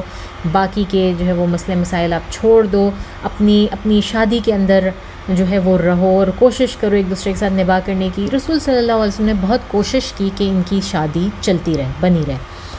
لیکن اللہ تعالیٰ کو یہ منظور نہیں تھا. اور somehow at some point کہا جاتا ہے کہ رسول صلی اللہ علیہ وسلم کو خواب میں دکھا دیا گیا تھا کہ زینب بنت جہش ان کی وائف بنیں گی. رسول صلی اللہ علیہ وسلم کو یہ بات پتہ تھی. تو جو ہے یہ بات تھی. بہرحال ان لوگوں کی جو ہے وہ نہیں چلی شادی، اور ایونچولی جو ہے وہ ان کی شادی ٹوٹ گئی. کہتے ہیں کہ 1.5 سال سے زیادہ یہ لوگ ساتھ میں نہیں رہے، ایونچولی ان کی شادی ٹوٹ گئی. اور اللہ تعالیٰ نے قرآن میں سورہ احزاب میں جو ہے نا وہ اس چیز کو ریویل کیا کہ سورہ احزاب کی آیت نمبر 37. اچھا پھر بیچ میں ایک بات اور بتاؤں، تھوڑا سا سائڈ ٹینجنٹ، کہ زید رضی اللہ تعالیٰ عنہ کے متعلق یہ بات کہ ان کو زید بن محمد نہیں، ان کو ان کے اصل باپ کے نام سے ہی پکارو، یہ بھی سورہ احزاب میں ہی نازل ہوتی ہے. اور یہ زیادہ تر یہ پورا میں سمجھتی ہوں یہ 5th ہجری اور 6th ہجری جو ہے نا، یہ سورہ احزاب کا ٹائم ہے، کیونکہ جتنے بھی واقعات ہو رہے ہیں ان سب کے ریفرنسز ہمیں سورہ احزاب میں ملتے ہیں. تو سورہ احزاب میں ہی اللہ تعالیٰ جو ہے نا وہ یہ حکم بھی دیتے ہیں کہ جو یہ مسلمان ہیں، مطلب ایڈاپشن کچھ نہیں ہوتی، اور مسلمانوں کو کے بچوں کو جو ہے نا وہ ان کو ان کے اصل باپوں کے نام سے پکارو. اور پھر یہ وہ ٹائم تھا کہ جب زید بن محمد جو ہے ان کا نام بدل کے زید بن حارثہ ان کو کہا جانے لگا، اور آبویسلی یہ ان کے لیے بہت تکلیف دہ بات تھی کہ ان کو جو ہے رسول صلی اللہ علیہ وسلم کے بجائے ان کے اصل والد کے نام سے منسوب کیا جا رہا ہے. یہ بہت بڑا آنر تھا کہ ان کو رسول اللہ صلی اللہ علیہ وسلم کے نام سے جو ہے وہ منسوب کیا جاتا تھا. اس چیز کو انہوں نے بھی بہت زیادہ فیل کیا. احزاب کی جو یہ میں آپ کو آیت پڑھ کے بتا رہی تھی، آیت نمبر 37 ہے. اس میں اللہ تعالیٰ یہ ایک لمبی آیت ہے، اس کا پہلا پورشن تھا، اور جب آپ نے اس شخص سے کہا جس پر اللہ نے احسان کیا، اور آپ نے بھی احسان کیا کہ اپنی بیوی کو اپنے پاس رکھیں اور اللہ سے ڈریں. ٹھیک ہے، تو یہ اس آیت کا میں نے آپ کو پہلا پارٹ پڑھ کے سنایا ہے. یہ حضرت زید رضی اللہ تعالیٰ عنہ کی بات ہو رہی ہے کہ اس میں اللہ تعالیٰ ان کو مطلب ریویل کر رہے ہیں کہ رسول صلی اللہ علیہ وسلم نے ان کو کہا، وہ حضرت زید کو اس بات پہ آمادہ کرنے کی کوشش کرتے رہے کہ اللہ تعالیٰ سے ڈرو اور اپنی بیوی کے ساتھ رہو نا، مطلب یہ شادی ختم کرنے کی کوشش نہ کرو. یہ اس کا پہلا پارٹ ہے. آگے چل کے کیا ہوتا ہے کہ اسی آیت میں اللہ تعالیٰ جو ہے نا پوری بات ریویل کر دیتے ہیں. کس طرح، میں آپ کو یہ آیت پڑھ کے بتاتی ہوں. اور جب آپ نے اس شخص سے کہا جس پر اللہ نے احسان کیا، اور آپ نے احسان کیا کہ اپنی بیوی کو اپنے پاس رکھیں، اللہ سے ڈریں، تو آپ اپنے دل میں ایک چیز چھپاتے تھے جسے اللہ ظاہر کرنے والا تھا. ٹھیک ہے، یہ اشارہ ہے اس خواب کی طرف جو کہ رسول صلی اللہ علیہ وسلم کو معلوم تھا کہ اگر یہ ہو گیا تو زینب بنت جہاش سے ان کو شادی کرنی ہے. ٹھیک ہے، جسے اللہ تعالیٰ ظاہر کرنے والا تھا، اور آپ لوگوں سے ڈرتے تھے، حالانکہ اللہ زیادہ حق رکھتا ہے کہ اس سے ڈرا جائے. اللہ تعالیٰ رسول صلی اللہ علیہ وسلم کے دلی حالات بھی ہمیں بیان کر رہے ہیں کہ یہ اتنا بڑا میٹر تھا کہ رسول صلی اللہ علیہ وسلم خود خوفزدہ تھے کہ یہ بات اوپن ہوگی تو کیا ہوگا لوگوں کے بیچ میں. تو اللہ تعالیٰ کہہ رہے ہیں کہ اللہ تعالیٰ زیادہ حق رکھتے ہیں کہ ان سے ڈرا جائے، جب کوئی حکم آ جائے تو اس کے آگے کچھ نہیں. پھر جب زید ان سے حاجت پوری کر چکا تو ہم نے ان کا نکاح آپ سے کر دیا. یہ زینب بنت جہاش کی بات ہو رہی ہے. تو ہم نے ان کا نکاح آپ سے کر دیا تاکہ مسلمانوں پر ان کے منہ بولے بیٹوں کی بیویوں کے بارے میں کوئی گناہ نہ ہو، جب کہ وہ ان سے حاجت پوری کر لیں، اور اللہ کا حکم ہو کر رہنے والا ہے. کتنا اسٹریٹ فارورڈ اللہ تعالیٰ کی کمانڈ ہے نا، کتنی اسٹریٹ فارورڈ کمانڈ ہے. اور آپ کو پتہ ہے اس سے پہلے یہ بہت بڑا جرم سمجھا جاتا تھا، یہ بہت بڑی گناہ کی بات تھی اور بہت ہو والی چیز تھی کہ آپ نے اپنے منہ بولے بیٹے سے شادی کر لی. اور میں سمجھتی ہوں ٹو سم پوائنٹ اب بھی ہے، اب بھی اگر ایسا ہو تو بڑا ہی جو ہے نا وہ ہوا بنایا جاتا ہے اس چیز کو، جبکہ اللہ تعالیٰ اتنا کلیئرلی کہتے ہیں. اور اس سے پچھلی آیت اگر آپ دیکھیں نا، 36ویں آیت جو ہے وہ ہے کہ کسی مومن مرد اور عورت کو لائق نہیں جب اللہ اور اس کے رسول کسی کام کا حکم دے دیں تو انہیں اپنے کام میں کوئی اختیار باقی رہے، اور جس نے اللہ اور اس کے رسول کی نافرمانی کی تو وہ سری گمراہ ہے. یہ آیت پہلے اللہ تعالیٰ نے کی تاکہ کوئی کسی کے اوپر جو ہے نا وہ حجت باقی نہ رہے کہ اب رسول اللہ صلی اللہ علیہ وسلم جب یہ کام کرنے جا رہے ہیں تو ان کو کوئی ان کے اوپر انگلی نہ اٹھا سکے، کوئی کہہ نہ سکے کہ یہ اللہ تعالیٰ کا آرڈر ہے. اور اللہ تعالیٰ نے جو ہے وہ نکاح کر دیا. رسول صلی اللہ علیہ وسلم نے زینب بن جہاش کے ساتھ بیٹھ کے اس طرح واؤز ایکسچینج نہیں ہوئے، ان کے قبول ہے اقرار، اور وہ نہیں ہوا کیونکہ ان کا نکاح اللہ تعالیٰ نے اس آیت میں کر دیا. کیونکہ یہ صاف میں نے آپ کو آیت جو ہے وہ پڑھ کے سنائی، جب زید ان سے حاجت پوری کر چکے تو ہم نے ان کا نکاح آپ سے کر دیا. اللہ تعالیٰ نے کر دیا. It was a done deal. Everybody knew it. جو قرآن انڈرسٹینڈ جس نے کیا وہ انہوں نے اس بات کو اچھی طرح سے انڈرسٹینڈ کر لیا کہ یہ نکاح ہو چکا ہوا ہے. تو زینب رضی اللہ تعالیٰ عنہ اپنی عدت پوری کرنے کے بعد ڈائریکٹلی اپنے حجرے سے اٹھ کے رسول صلی اللہ علیہ وسلم کے حجرے میں آئیں. ڈائریکٹ ان کی رخصتی ہوئی. دیر واز نو ایجاب اور قبول آفٹر دیٹ. اور کوئی ان کی جو ہے نا وہ دعوت نہیں ہوئی اس چیز کی، دعوت ولیمہ کے علاوہ وہ نہیں ہوئی. اور یہ وہ چیز تھی جس پہ زینب رضی اللہ تعالیٰ عنہ بریگ کیا کرتی تھیں. آپ کو پتہ ہے نا حضرت عائشہ رضی اللہ تعالیٰ عنہ اور زینب رضی اللہ تعالیٰ عنہ میں ٹسل چلتی رہتی تھی، کیونکہ دونوں ہم پلہ برابر کی تھیں. تو رینک وائز نا رسول صلی اللہ علیہ وسلم کی لائف میں، اور ہمیں کئی حضرت عائشہ رضی اللہ تعالیٰ عنہ سے کئی حدیث ملتی ہیں حضرت زینب رضی اللہ تعالیٰ عنہ کے بارے میں. تو حضرت عائشہ رضی اللہ تعالیٰ عنہ بوسٹ کیا کرتی تھیں کہ مجھے تو اللہ تعالیٰ نے خواب میں رسول صلی اللہ علیہ وسلم کو دکھا دیا تھا کہ میں ان کی بیوی بنوں گی، مجھے تو لپیٹ کے مطلب جبرائیل لے کر آئے تھے. تو زینب رضی اللہ تعالیٰ عنہ کہا کرتی تھیں کہ مجھے تو اللہ تعالیٰ نے قرآن میں نکاح شدہ بھیجا ان کے لیے، میرا نکاح تو قرآن میں کر دیا گیا. تو وہ اس بارے میں بوسٹ کیا کرتی تھیں بہت زیادہ. تو اینی ویز اس طرح سے یہ نکاح طے پایا، اور زینب بنت جہش جو ہیں وہ امہات المؤمنین میں شامل ہو گئیں. اچھا، اب جو ہے یہ نکاح ہو گیا، یہ سارا کچھ ہو گیا. تو یہ وہ ٹائم تھا جب منافقون بہت زیادہ ایکٹیو تھے، اور ہم نے بات کی تھی غزوۃ المریسیہ کے بارے میں، جس میں کہ منافقوں کا عبداللہ بن ابی سلول کا بڑا کردار تھا، اور اس نے بہت الٹی سیدھی باتیں کی تھیں، اور قریب تھا کہ اس کو قتل کر دیا جائے. اور پھر واپس آ کے اس نے حضرت عائشہ رضی اللہ تعالیٰ عنہ کے اوپر الزامات لگائے تھے. تو اس وقت بھی ہم نے کہا تھا نا اور بات کی تھی کہ یہ 6th سینچری میں بھی ہو سکتا ہے یہ والا واقعہ، یا پھر یہ جب ہم نے رکھا تھا اس وقت کیا تھا. تو وہ والا سارا، یعنی وہ سارے منافقین وہ جو بیٹھے ہوئے تھے وہاں پر، تو وہ سارے موجود ہیں نا.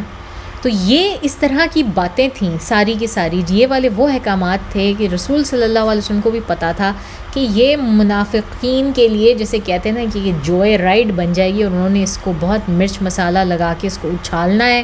اور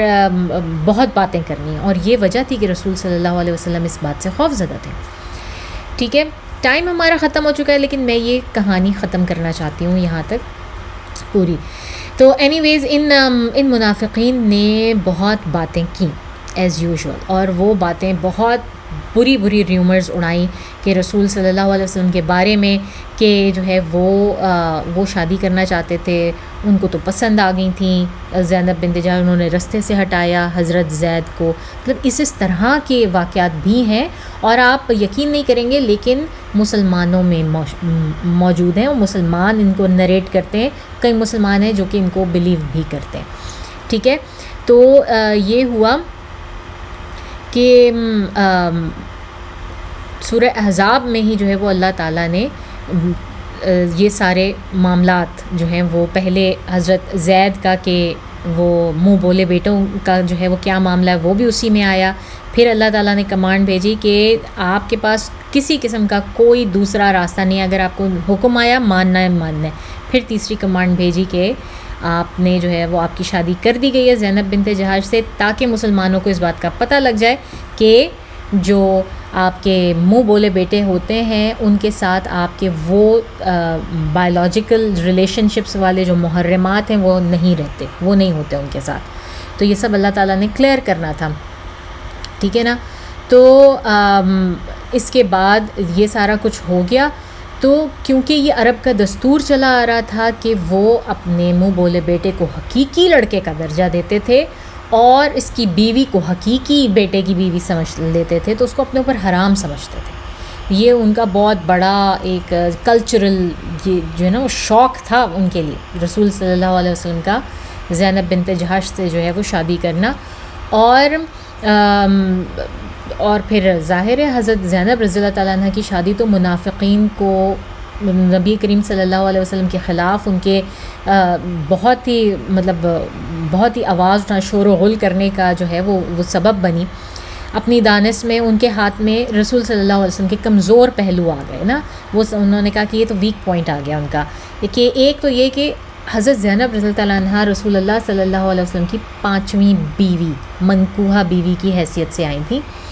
ٹھیک ہے، جبکہ قرآن نے 4 سے زیادہ بیویوں کی اجازت نہیں دی،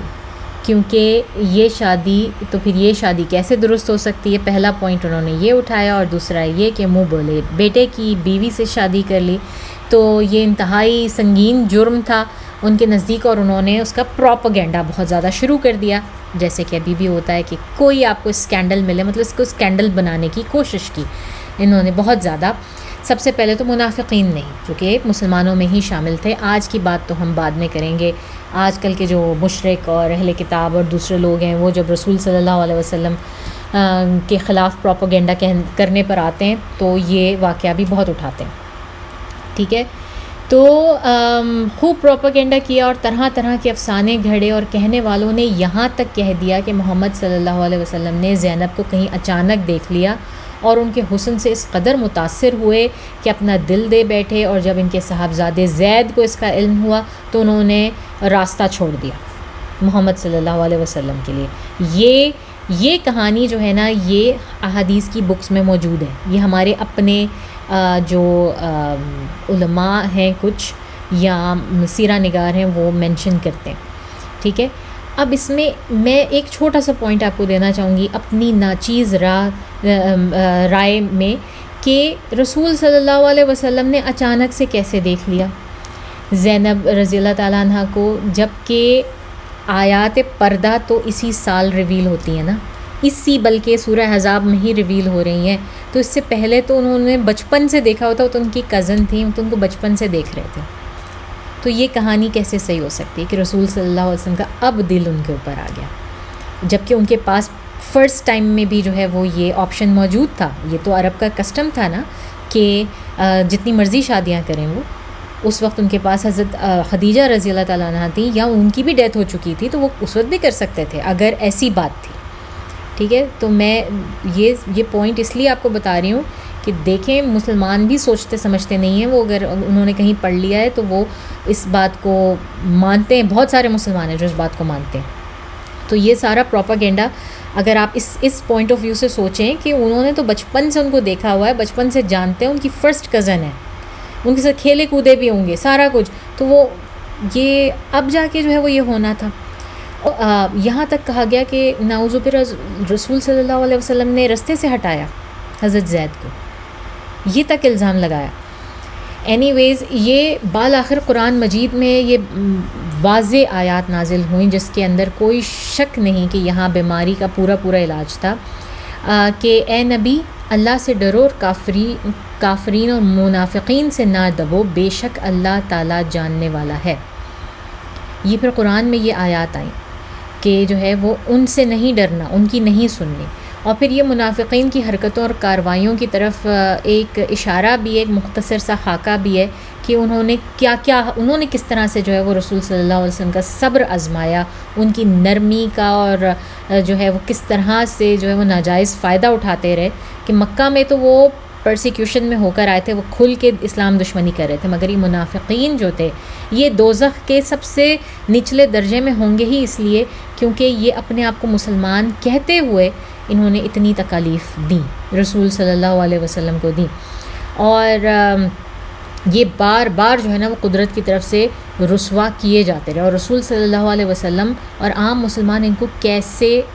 اپنے آپ کو جو ہے نا ان کے دامن ان کے شر سے بچاتے رہے۔ اور پھر قرآن کی آیت ہے، وہ دیکھتے نہیں ہیں کہ انہیں ہر سال 1 بار یا 2 بار فتنے میں ڈالا جاتا ہے، پھر وہ نہ تو توبہ کرتے ہیں نہ نصیحت پکڑتے ہیں۔ ویسے تو یہ آج کے دور میں بھی بڑی ریلیونٹ آیت ہے، لیکن اس وقت ان کی اینی ویز اس طرح سے زینب رضی اللہ تعالیٰ عنہ بہت اپنے تقویٰ کے حساب سے اور اپنی پائٹی میں بہت مشہور تھیں۔ خود عائشہ رضی اللہ تعالیٰ عنہ ان کی تقویٰ کی اور ان کی جنروسٹی کی بہت زیادہ جو ہے نا وہ خیرات صدقات دیا کرتی تھیں، اتنا زیادہ کہ ان کا نک نیم پڑ گیا تھا ام الحکم۔ ایک تو ان کا نک نیم تھا ام الحکم، یعنی کہ مدر آف وزڈم، اتنی عقل مند خاتون تھی، اور پھر ان کو ام المساکین بھی کہا جاتا تھا کہ وہ اتنی زیادہ ان کے جو ہے وہ مدد کرتی تھیں ہر ایک کی کہ ان کو ام المساکین بھی کہا جاتا تھا۔ تو رسول صلی اللہ علیہ وسلم کے سامنے حضرت عائشہ نے کئی دفعہ ان کی بہت تعریف کی، اور اسپیشلی جب قصۃ الافک ہوا، جب عائشہ رضی اللہ تعالیٰ عنہ کے اوپر الزام لگایا گیا، تو اس وقت بھی عائشہ رضی اللہ تعالیٰ عنہ نے زینب بنت جہش کے بارے میں کہا کہ زینب کو ان کی پائٹی نے، ان کے ایمان نے بچا لیا، کہ وہ جب ان سے رسول صلی اللہ علیہ وسلم نے سوال کیا کہ تم نے عائشہ کو کیسا پایا، تو انہوں نے ہمیشہ یہی جواب دیا کہ میں نے عائشہ میں کبھی کوئی برائی نہیں پائی، میں ہرگز ان لوگوں کی بات سننے والوں میں نہیں اور ماننے والوں میں نہیں جو اس طرح کے الزامات لگاتے ہیں کسی کے اوپر بھی، یہاں جو غیبتوں کا حصہ بنتے ہیں۔ تو اور پھر یہ کہ رسول صلی اللہ علیہ وسلم کی جب وفات ہونے والی تھی نا، تو انہوں نے اس وقت کہا اپنی وائفز کے بارے میں، اپنی ازواج مطہرات کے بارے میں کہا کہ تم میں سے سب سے پہلے مجھ سے وہ آ کر ملے گی جس کے ہاتھ سب سے لمبے ہیں، جس کے بازو سب سے لمبے ہیں۔ تو عائشہ رضی اللہ تعالیٰ عنہ کہتی ہیں کہ ہم ساری خواتین جو اس وقت ان کی بیویاں تھیں، ہم کھڑی ہوئیں اور سب نے اپنے ہاتھ ناپنے شروع کر دیے کس کا ہاتھ سب سے لمبا ہے، لیکن میں اور زینب سمجھ گئے کہ یہ کس کی بات ہو رہی ہے، کیونکہ ہاتھ لمبے ہونے کا مطلب جو ہے وہ یہ نہیں تھا کہ کس کے باقاعدہ بازو لمبے ہیں، بلکہ مطلب یہ تھا کہ جو سب سے زیادہ دینے والوں میں، سب سے زیادہ اپنا ہاتھ بڑا کر کے بانٹنے والوں میں ہے۔ اور یہی ہوا کہ زینب رضی اللہ تعالیٰ عنہ کی ڈیتھ ہوتی ہے سب سے پہلے 20ویں ہجرہ میں، رسول صلی اللہ علیہ وسلم کی ڈیتھ کے بعد، اور 10 سال یہ زندہ رہیں، اور حضرت عمر بن خطاب رضی اللہ تعالیٰ عنہ کے وقت میں ان کی جو ہے وہ ڈیتھ ہو جاتی ہے، اور عمر بن خطاب رضی اللہ تعالیٰ عنہ ان کا جنازہ پڑھاتے ہیں، نماز جنازہ، اور ان کو بقیع الغرقد میں ان کی جو ہے وہ جنت البقیع میں ان کو دفنایا جاتا ہے، اور ان کی وفات کے بعد، ان کے دفنانے کے بعد ہی اس ایریا کو جو ہے نا وہ مخصوص کیا جاتا ہے کہ وہاں پر ساری امہات المؤمنین ہی وہاں پر دفن کی گئیں۔ اچھا، اس کہانی سے بہت امپورٹنٹ پوائنٹس جو ہے نا وہ نکلتے ہیں، جن کو میں تھوڑا سا ڈسکس کرنا چاہتی ہوں۔ سب سے پہلے ایڈاپشن، کہ ایڈاپشن کا رول کیا ہے اسلام میں، کس طرح سے جو ہے وہ ایڈاپشن جو ہے وہ جائز ہے، کہ ایڈاپشن کی جو ڈیفینیشن جو ہم جانتے ہیں، جو کرنٹ ڈیفینیشن ہے، وہ یہی ہے کہ اگر کسی جو ہے وہ کسی کا باپ ماں نہ رہے، تو اس بچے کو آپ اپنے خاندان میں لے آئیں اور اس کو اس طرح سے اڈاپٹ کر لیں کہ آپ جو ہے وہ اس کو کمپلیٹلی تمام حقوق کے ساتھ، بالکل اسی طرح جس طرح سے کہ آپ اپنے بایولوجیکل چائلڈ کو ٹریٹ کرتے ہیں، آپ وہی کریں، وہی ان کو مراد دیں، وہی ان کے ساتھ رشتہ رکھیں، اور اس کو عرب میں کہا جاتا ہے تبانی۔ لیکن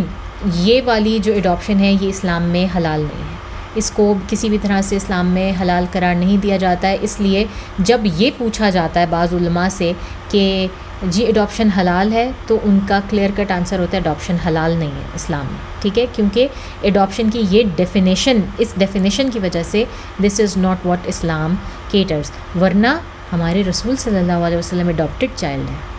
ٹھیک ہے نا، آپ یہ نہ بھولیں کبھی بھی۔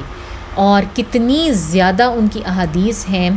مساکین کے بارے میں، یتیموں کے بارے میں، جن کو کہ ہم اس ضمن میں لے سکتے ہیں، اور وجہ اس کی یہ ہے کہ جو ایکچول انڈرسٹینڈنگ ہے، جو اسلام میں جو لفظ استعمال کیا جاتا ہے وہ ہے کفالہ،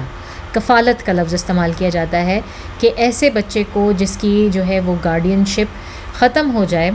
تو جو اس کے بایولوجیکل پیرنٹس ہیں، جو اس کے بایولوجیکل رشتے ہیں، وہ نہیں ختم کیے جائیں گے ہرگز ہرگز، بلکہ اس بچے کو آپ ہر طرح سے ایکوموڈیٹ کریں گے، اس کو پیار بھی دیں گے، اس کو آپ ہر طرح سے اس کی جو ہے وہ بھی کریں گے، اس کی کفالت کریں گے، اس کو پیسہ، اس کا رہائش، یہاں تک کہ اس کا مال، اگر اس بچے کے نام پر کچھ مال ہے تو آپ اس کے کیئر ٹیکر بھی رہیں گے جب تک کہ وہ بچہ اس قابل نہ ہو جائے کہ وہ اپنا سارا کچھ کرے۔ اور پھر اللہ تعالیٰ نے ایڈاپشن کا رول ہمیں قرآن میں سورہ احزاب میں آیت نمبر 5 کے اندر دے دیا کہ انہیں ان کے اصلی باپوں کے نام سے پکارو، اللہ کے ہاں یہی پورا انصاف ہے، سو اگر تمہیں ان کے باپ معلوم نہ ہوں تو یہ تمہارے دینی بھائی ہیں اور دوست ہیں، اور تمہیں اس میں بھول چوک ہو جائے تو تم پر کچھ گناہ نہیں، لیکن وہ جو تم دل کے ارادے سے کرو، اور اللہ بخشنے والا اور مہربان ہے. ٹھیک ہے نا. یہ سورٹ آف یہ آیت جو ہے یہ پوری اللہ تعالیٰ نے اڈاپشن کے رولز کو واضح کر دیا ہوا ہے. یہ حضرت زید کے زمن میں جو ہے وہ ریویل ہوئی تھی، اور یہاں پر اس سے ہم تمام مسلمانوں کو کلیئر ہو جانا چاہیے کہ اسلام میں اڈاپشن کا کیا ہے. اور پھر اسی سے دوسری چیز نکلتی ہے پردے کے محارم، جو آپ کے محرمات ہیں، کون سے رشتے جائز ہیں، کون سے رشتے نہیں جائز. تو وہ تمام رشتے جو کہ کسی بایولوجیکل چائلڈ کے ساتھ ہوتے ہیں، آپ کے اڈاپٹڈ چائلڈ کے ساتھ ہرگز جو ہے وہ نہیں ہوتے، کیونکہ ایک بایولوجیکل چائلڈ کے لیے اس کے عورت کے حساب سے ہم بات کریں، اگر بچی ہے تو اس کے لیے اس کے فادر، اس کے بھائی، اس کے نیفیوز، اور جو ہے اس کے چچا، دادا اور ماموں، یہ سب رشتے اس کے لیے حرام ہیں. ٹھیک ہے نا. وہ ان کے سامنے بے پردہ آ سکتی ہے، یہ اس کے لیے وہ ہیں. لیکن اگر بچی اڈاپٹیڈ ہے تو اس کو پردے کا خیال کرنا پڑے گا ان تمام رشتوں کے سامنے بھی، کیونکہ یہ سب اس کے لیے حرام ہے اسٹل. اور اسی طرح لڑکا ہے تو اس کے لیے وہ عورت، وہ ماں جس نے کہ بے شک اس کو جو ہے وہ اڈاپٹ کیا ہے، ادر دین کہ اگر اس نے دودھ بھی پلایا ہے تو پھر وہ والے آپ کو پتہ ہے کہ دودھ شریک جو ہیں وہ ہو جاتے ہیں، بالکل اسی طرح محرمات ہو جاتے ہیں جس طرح بایولوجیکل سن یا ڈاٹر ہوتے ہیں وہ ہو جاتے ہیں. لیکن اس کے لیے جو ہے وہ تمام پردے کے معاملات اور محرمات یہی ضروری ہیں. میں بہت اچھی طرح اس چیز کو سمجھتی ہوں، اور میں نے اپنی لائف میں دیکھا ہے، یہاں تک کہ جو آپ کے وراثت کے معاملات ہیں وہ بھی، وراثت بھی ان کو نہیں دی جاتی. ہاں گفٹ دیا جا سکتا ہے، وراثت نہیں دی جاتی. میری امی خود اڈاپٹیڈ ہیں، اور یہ سب ہم نے اپنی لائف میں ان کے ساتھ بڑے ہوتے ہوتے ہم نے بڑی ڈسکشنز کی ہیں اور دیکھا ہے معاملات، اور انہوں نے بھی انڈرسٹینڈ کیا ہے. کئی معاملوں میں بہت زیادہ دل گرویدہ ہو جاتا تھا ان کا کہ اچھا میں تو اسی فیملی کے ساتھ پلی بڑھی ہوں، اور اتنے پیار سے بھی انہوں نے مجھے رکھا ہے، اب میرا کوئی پارٹ نہیں ہے اس چیز میں، مجھے یہ نہیں کرنا وہ نہیں کرنا. لیکن جہاں اللہ کا حکم وہاں اس کے آگے کچھ بھی نہیں ہو سکتا. تو یہ ایک چھوٹا سا جو ہے نا وہ اس کا سائڈ ٹینجنٹ تھا جو کہ میں ہمیشہ کرتی ہوتی ہوں. آگے اصل جو صحیح معاملات ہیں ان کے مسائل جو ہیں وہ آپ فقیہ حضرات سے طلب کریں، علماء کے پاس جائیں. نہ میں علماء میں سے ہوں، نہ میں فقیہ ہوں، میں کچھ بھی نہیں ہوں. میں am just a narrator of this story. میں رسول صلی اللہ علیہ وسلم کی سیرہ جو ان کی اسٹوری ہے میں بس وہ سنا رہی ہوں آپ کو، اس سے زیادہ میرا کوئی وہ نہیں ہے. تو جناب، اور پھر ایک چیز ہمیں جو پتہ لگتی ہے ان سارے معاملات میں، اگین اور یہ بھی ریپیٹڈ ہے، رسول صلی اللہ علیہ وسلم کے پاس علم الغیب نہیں تھا کہ رسول صلی اللہ علیہ وسلم کو پہلے سے مطلب کوئی یہ کوشچن بھی تو کر سکتا تھا نا کہ کیا رسول صلی اللہ علیہ وسلم کو پہلے نہیں پتہ تھا تو وہ شادی ہی نہ کراتے زید کی، زینب بنت جہاش سے. تو یہاں سے تو ہمیں سب سے پہلی بات یہ پتہ چلتی ہے نا کہ ان کو انکنڈیشنل علم الغیب نہیں تھا. وہ بھی ایک انسان تھے اور ان کو اتنا ہی علم تھا جتنا اللہ تعالیٰ انہیں بھیجا کرتے تھے. تو اس وجہ سے بھی آپ یہ دیکھیں، یہ بہت بڑا پوائنٹ ہے، اس کو ہرگز مس نہ کریں. یہ میں آپ کو بتا چکی ہوئی ہوں کہ بہت الٹی سیدھی اور پرانی نریشنز جو آپ کو کہیں سے سننے کو ملیں ادھر ادھر سے، ان کے اوپر کان نہ دھریں. اس بات کو یاد رکھیں کہ رسول صلی اللہ علیہ وسلم کو اللہ تعالیٰ نے معصوم پیدا کیا ہے. اگر ان کو ایک بات کا علم تھا، اور وہ اللہ تعالیٰ نے پورا کلیئر قرآن میں ایک ہی آیت میں اتنے بہترین طریقے سے every thing is just so clear. مجھے تو کوئی شک ہی نہیں ہے اس بارے میں کہ رسول صلی اللہ علیہ وسلم جو بات چھپا رہے تھے وہ یہ نہیں تھی کہ وہ پسند کرتے تھے زینب رضی اللہ تعالیٰ عنہا کو، بلکہ وہ یہ بات تھی کہ اللہ تعالیٰ ان کو بتا چکے ہوئے تھے کہ آپ کی ہونی ہے شادی، اور اللہ تعالیٰ نے یہ میٹر اس طرح سے آلریڈی جو ہے وہ کر دیا ہوا ہے. اور رسول صلی اللہ علیہ وسلم خوفزدہ تھے کہ یہ تو اتنا بڑا ایشو بن جائے گا، کیونکہ یہ تو کسٹم ہی نہیں ہے عرب کا، اور یہ بالکل اس کے خلاف بات ہے.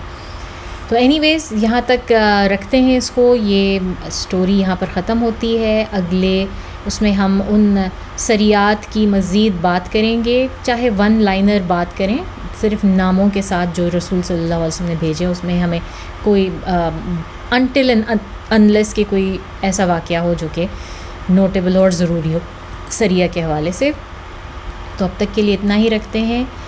غزہ کے بچے اور وہاں پہ بہت زیادہ فیمن، بہت زیادہ ڈراؤٹ ہے، بہت زیادہ فیمن ہے، کیونکہ اسرائیلیوں نے وہاں پر بالکل ہر طرح کی امداد جانی بند کی ہوئی ہے. ان کے پاس کھانا پینا کچھ نہیں ہے. یہ فورسڈ فیمن ہے جس سے کہ ان کو بچایا جا سکتا ہے. کل میں ایک پوسٹ دیکھ رہی تھی تو کچھ ایجپشنز ایسے ہیں کہ جو بوتلوں میں کھانا اور اناج اور کچھ ڈال کے سمندر میں بہا رہے ہیں کہ کسی طرح شاید اشور جا کے کسی کو جو ہے وہ اسی طرح سے کچھ مل جائے. لیکن سمجھ میں نہیں آتا، وہاں سے آنے والی تصویریں اور پوسٹس اور ویڈیوز جو ہیں وہ بہت تکلیف دیں نہیں برداشت ہوتی. اسپیشلی بچوں کا ایسا حال دیکھ کر جو ہے نا وہ بالکل برداشت نہیں ہوتا. تو پلیز ان کے لیے جو کر سکتے ہیں، جتنی آواز اٹھا سکتے ہیں وہ کریں، اور دعاؤں میں سب کو یاد رکھیں، مجھے بھی یاد رکھیں. وآخر دعوانا ان الحمد للہ رب العالمین. سبحانک اللہم نشہد ان لا الہ الا انت نستغفرک ونتوب الیک. السلام علیکم ورحمۃ اللہ وبرکاتہ.